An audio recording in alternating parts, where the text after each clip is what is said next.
We are in geometry. We're on our last lesson of this unit 8-5, trigonometry and area. Today's date is the 1st of May 2023. That's not January 5th. It is May 1st. All right, so we're going to go ahead and derive a formula. So let's go ahead and generalize.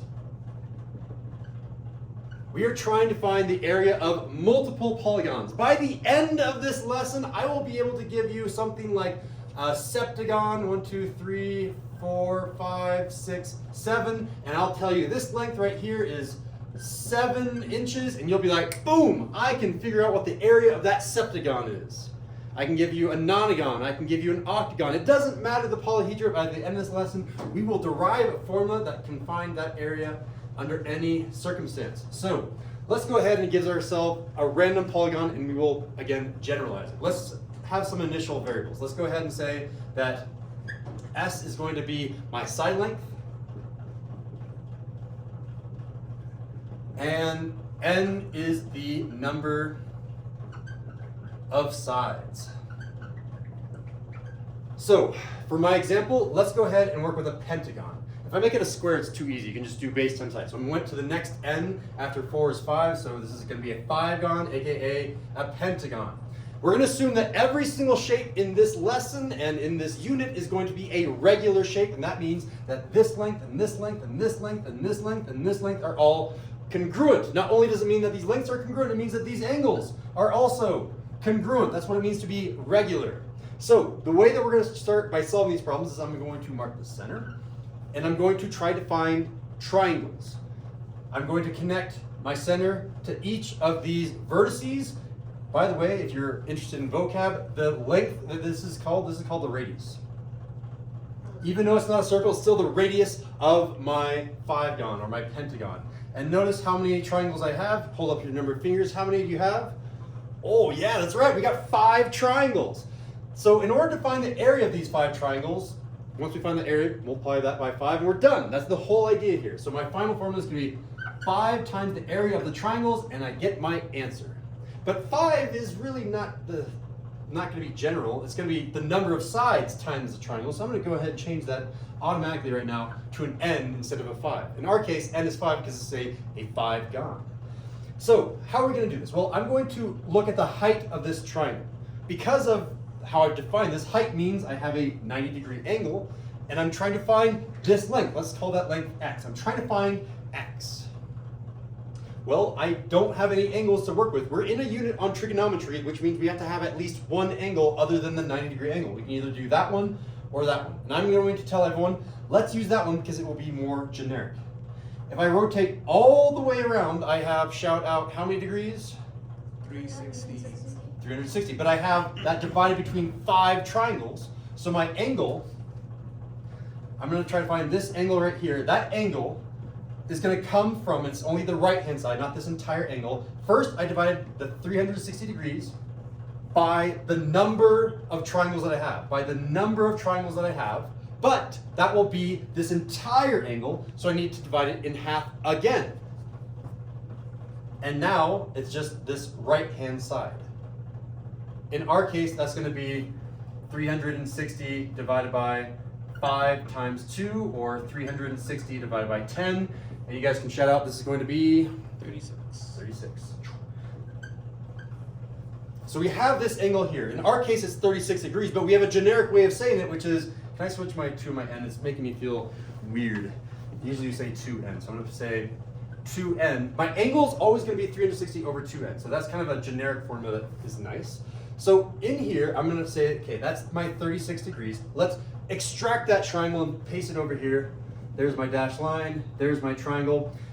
We need some side length. So let's go ahead and pretend we know that side length is 10. I'm making up a number. Let's say that side length is 10, which means this length over here would be, you guys shout out? 5, because it's half of that. So essentially over here, if I'm making a generic formula, it is 5. But 5 came from the fact that it was the entire side length s, and we divide that by 2. It's s divided by 2. Okay, I'm after this height here, which I'm calling x. I don't want to call it h because you might confuse that for hypotenuse, but it's the height of the triangle. We have this length, We want this length, and we know what this length is, or this angle is. This angle is 36 degrees. So let's see if you guys can raise your hands and tell me, where does O, A, and H go on this triangle? This is my angle of reference. Go for it, Alden. Tangent? It's going to be tangent. You know it's tangent, and let's label that first. So where's my O go, for example? O is X. Careful. No, O is 5. O is this, this 5. Where's the H go? The H goes the opposite of the 90 degree. Opposite of the 90, so I have an H over here. Georgia, where does my A go? X. A is the X by process of elimination. So if I'm using, I can spell SOHCAHTOA a little bit better. I have SOHCAHTOA. I do not need to use H. H is not going to be helpful. I need X, and I need this 5, which is S over 2. So we don't want H. We don't want H. We don't want H. We want the remaining. We need this function, and Alden told me this is tangent. Can you help me finish setting up, Alden? Tangent of what? It's tangent of 5 over X. Careful. Tangent of the angle. Tangent of the angle of 36. Tangent of 36, and that's going to be equal to 5 over X. 5 over X. And if I make this more generic, really what we're doing, we'll always be using tangent, but instead of saying 36, I can swap this out for a 360 over 2n, which is the same thing as 36 in our case, and that would be equal to not a 5, but 5 came from S over 2. This would be an S over 2, and then that's all divided by X. So that's the generic formula. That's the one that we're actually doing. How do I solve this? Chloe, how do we solve this? This is technically over 1. I could do the little diagonal trick. So would it just be X equals 5 over tan 36? Exactly. I'll write down what you just said. X is equal to 5 over tangent of 36 because you switch these diagonals. Same thing happens over here in the generic case. In the generic case, X is equal to S divided by 2. That's an S, not a 5. And that's all divided by tangent of 360 divided by 2n. And because I have a division within a division, I'm going to go ahead and change this. So when I say divide by 2, I'm going to just put the 2 down here. And that's supposed to be an S. Let me try to make this a little bit easier to see. That is an S, not a 5. So we have this generic formula. This is the apothem length. The apothem length is a new vocab word. This length right here is called, and I don't want this in the formula, maybe I can write it over here. This is called the apothem length. There's the radius, which goes out to the vertex, and the apothem length goes from the center of the polygon out to the side length, and it hits at a 90-degree angle. So the apothem length, in our case, is whatever 5 divided by tangent of 36 is, but more specifically, the generic formula is that thing right there. So we have our length, and again, we're just trying to find the area of the triangle. So let me just erase the n right now. If we're just looking for the triangle, who remembers the area of a triangle formula? If I have a triangle that has some height and some base, what is the formula for the area of a triangle? Chloe's got it? Base times height divided by 2. Divided by 2, there it is. So in our case, we know our base. Our base is 10 for this giant triangle. The base is 10, and we multiply by the height, which we just found. In this case, it's going to be, does someone have a calculator? Can someone go to Desmos? You Yeah. too, Georgia, go to Desmos. We need to check and double check. What is this height? What is x? What is 5 divided by tangent of 36? 6.8. This is about 6.8. So in our case, it's going to be 10 times 6.8. Confirmed? 6.8? 6.8. Nice. And then we divide that by 2. And I can make that a little bit easier. Can you do 5 times 6.8? Yeah. 5, sorry. Because 10 divided by 2 is 5. I got 34.4. didn't work. 34.4. Giorgio confirmed? Answer is not working. Oh, okay, there you go. 34.4. Excellent. 34.4. And that is the area of the triangle. But that's just one triangle. We have 5 triangles, so we need to multiply this by 5 again. So we say this is going to be times 5. So if I have 5 of these triangles, 5 triangles, this is going to be 5 times 34.4. And this is going to be equal to 172.04. 172.04. Yep. So it's basically 172.0. Confirm? Is that times 5? Or Times 5, yeah. 34.4 times 5. 103.2. 103? Yeah, the 34. Sorry, I put in 3, not 5. That's my bad. But he got my answer. 172.0. I'll just leave it as 172. So that's our area, but again, we need to generalize this formula. So to generalize, what we really did here, and I'm running out of room, so I'm gonna do it up here in the top right. What we did was we had 5 times the number of triangles. So this is gonna be, instead of 5, it's gonna be n times the number of triangles. And that came from base. Base is not base is really the side length. This side length 10. So I'm gonna say s. And then I'm going to multiply it by this height, and that height came from this height right here. That's our generic formula. So it's gonna be s times this thing, s times that thing, s all over 2 tangent of 360 divided by 2n, and then we have to divide that again by 2 because that's our formula. It's gonna be base times height, now divided by 2, so let's just slap on another divide by 2 in here. And finally, I need to multiply by n in order to have this n in there. So I'm just gonna randomly stick in an n here, and there's our formula. So our area, if I simplify this down a little bit, it's gonna be n times s squared, all divided by 2 times 2 is 4, and I have tangent of, I can simplify this to 180 over n, but I don't wanna do that. I wanna remember where this came from. I wanna leave it 360 divided by 2n, and there it is. We have a general formula. If you give me the number of side lengths that you have, and the side length, I plug it into this formula and I'm done. So Giorgio and Chloe, can you both please type in this exact formula, n s squared all divided by 4 tangent of 360 over 2n, and then we're gonna type in n equals something, s equals something on the next lines, and then you'll have a fancy formula that can always jump to the right answer.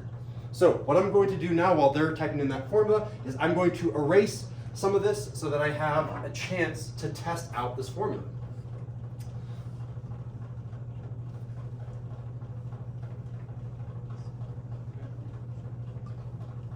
All right, so let's test with something that we could definitely prove without using any trigonometry. You could use special right triangles. So let's do example 1 to check our work. Example number 1, I'm gonna give you a triangle, which is a regular polygon, and I'm gonna tell you that this side length of the triangle is 5.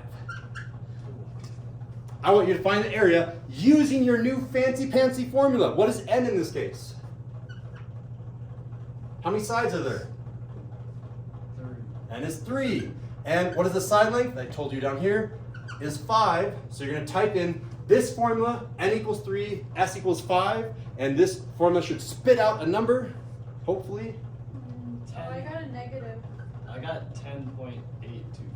10.825. So let me write down exactly what you're doing. You're actually doing 3 times 5 squared, all divided by 4 tangent of 360 over 2 times n, which is 3. And say that again, Giorgio, it's 10.825. 825. And let's check the answer key. Answer key says 10.8. So I guess we're running to, yeah, I'm looking at the homework. Homework says round to the nearest tenth. So the answer is 10.8. And we box it. That's how easy these homework problems are going to be. You have a formula, you plug into it. I made you guys do the hard work of deriving it with me, and now we can just plug into this formula and we're done over and over again. If you want a shortcut way to memorize this formula, here it is. This really came from doing the apothem length. I can spell Length. It was the apothem length times the perimeter times a half. So that's another way to remember this thing. If you can't remember this, you can remember apothem length, perimeter, and a half. All right, and let's try one more example to just make sure that we know how to do this.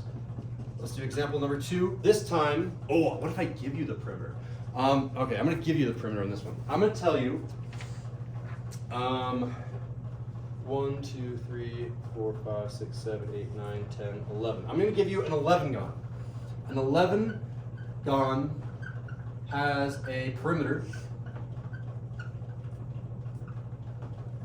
of 55 feet. I want its area. How would we do that?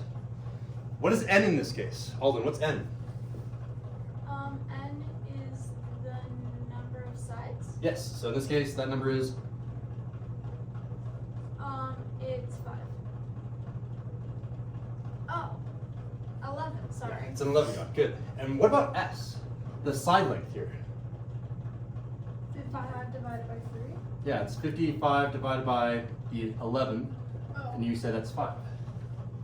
Oh, an 11 gon. I thought, from my perspective, it said trigon. Okay. Yeah, I don't know the actual name for an 11 gon. I know a 9 gon is a nonagon, and a 7 gon is a septagon. 8 is octagon, 6 is hexagon, 5 is pentagon, but an 11 gon, I have forgotten the name of that. Okay, so I'm gonna take that. And in case someone wants to use this formula, the perimeter is n times s, and the apothem length is s divided by 2 tangent of 360 over 2n, and then you still have that additional 1/2. So that's for actually a little wavy equal to sign in there. What do we get for this formula? Did you get 427? I didn't know. Wait, hold on. Try this. Okay, so again, if you still have the same formula typed in your previous line, all you have to do is update n and update s, and it will spit out a new answer, hopefully. Oh, never mind. Oh, hold on. I didn't got see what you. I didn't see that little 106. bottom part under your arm. Is that 11? Yeah.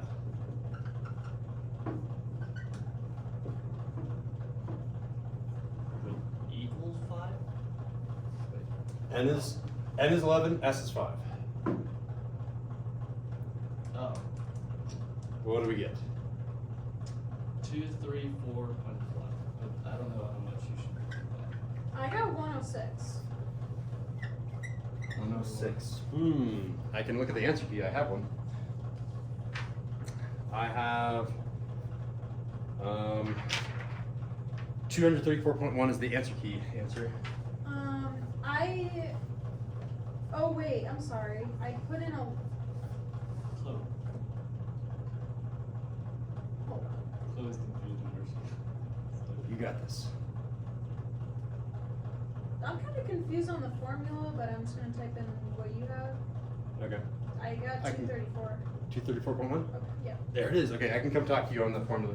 So that kind of ends the lesson because you've seen, just plug in the formula at that point. Everyone give me a fist of 5 really quickly. I should really just ask, how well do you think that you can memorize this formula and apply it to problems? Fist of 5. Memorizing formulas. 3.5. 3.5. 3. He's got a 3 and a 4.5. Wait.